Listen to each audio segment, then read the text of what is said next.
Are you fueling your competitors' rise? Have you ever wondered why your competition seems to be one step ahead of you? We've all heard the phrase failure is the mother of all success, but how many of us truly understand its profound meaning? Today's episode is not just another motivational pep talk. It's a raw, honest conversation about the uncomfortable truth of failure and how it can be your greatest ally on the path to success. Stick around as we dive into how we can identify problems that are really opportunities in our businesses. We will delve into the strategies, mindsets, and stories that illustrate how failure can be the catalyst for extraordinary success. Get ready to challenge your perspective and arm yourself with the tools to navigate the inevitable setbacks on your journey. Hi everyone, and welcome back to the Jaxom Talks channel. Today, we're diving deep into a concept that might sting a little, but it's crucial for anyone in business. We're talking about how sometimes we are our own worst enemy, and our failures, our blind spots, and our inefficiencies are actually fueling the success of our competitors. Recently, I've been devouring Steven Bartlett's book, The Diary of a CEO. One of the most profound takeaways is this idea that often the reason a competitor is excelling isn't just because they're brilliant, though many are. It's because we've left a gap, a weakness, or an unmet need that they've swooped in to fill. Part 1. The mirror test. It starts with us. So let's get uncomfortable for a moment. When a competitor starts eating into your market share, what's our first instinct? To blame them, right? They're undercutting us. Their marketing is too aggressive. They got lucky. But what if we flipped that script? What if we asked, what did we do, or failed to do, that created this opportunity for them? This isn't about self-flagellation. It's about radical ownership, something Bartlett talks about extensively. Think about a time you've switched service providers, a mobile phone company, a coffee shop, a software tool. Why did you switch? Was it purely because the new one was magically better, or was it because your old provider consistently had poor customer service, rising prices without added value, or just stopped innovating? More often than not, it's the latter. Their failure became the new provider's success. Part 2. Common self-inflicted wounds. So, what are these self-inflicted wounds that we often unknowingly inflict upon ourselves, handing ammunition to our rivals? I've boiled down a few key areas that frequently pop up in business and certainly align with the themes in The Diary of a CEO: complacency and lack of innovation. This is perhaps the biggest killer. You get comfortable. You think we're doing well enough. You stop listening to customers. You stop experimenting. You stop looking at emerging trends.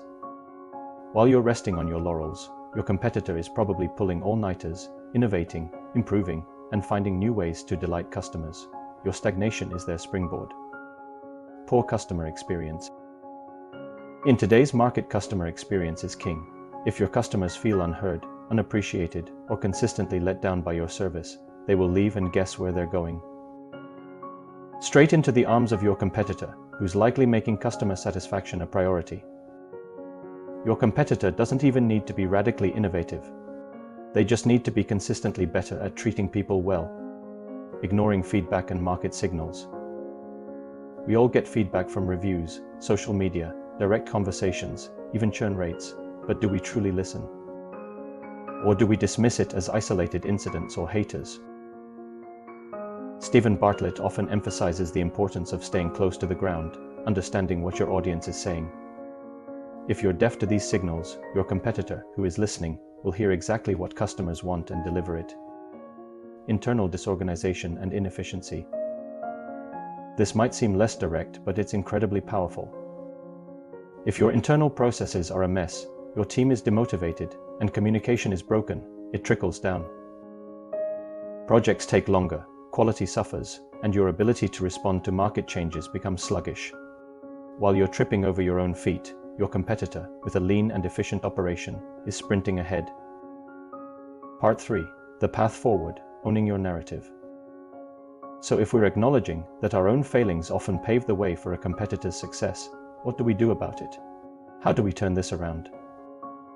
Conduct a brutal self-audit. This is the hard part, but it's essential. Look at every aspect of your business as if you were your fiercest competitor. Where are the weaknesses? Where are you underperforming? Ask your team, ask your customers, where could we be doing better? Be honest, be vulnerable, and be ready to hear things you don't like. Embrace a culture of constant improvement. Don't wait for a crisis to innovate.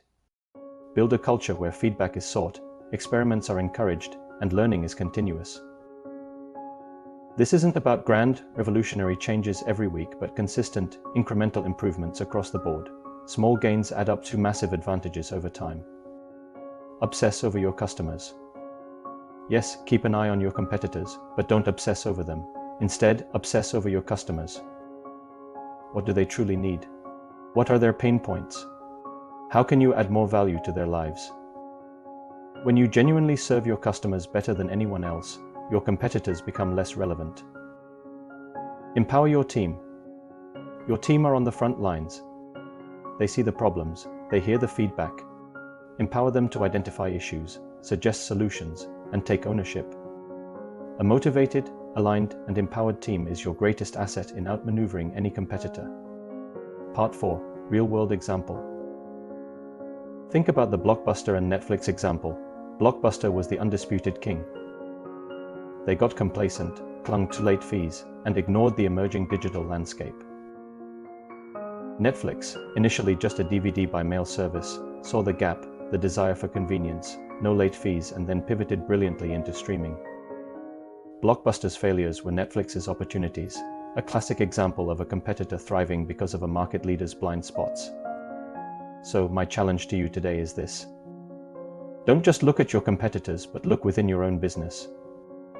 What are you doing right now that's unintentionally setting the stage for their next big win?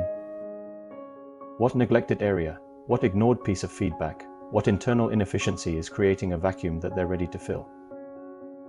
Take ownership, get uncomfortable, and start fixing those failings before your competitors use them as stepping stones to leave you behind. Remember, failure is not the opposite of success.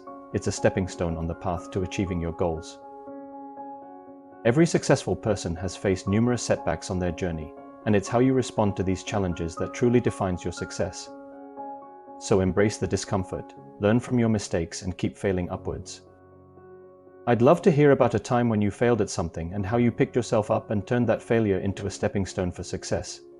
Share your experiences and let's learn from each other's journeys. What's one area you're going to audit in your business this week? That's all for this episode of Jaxom Talks. If this resonated with you, hit that like button, subscribe to the channel if you haven't already, and let me know in the comments below.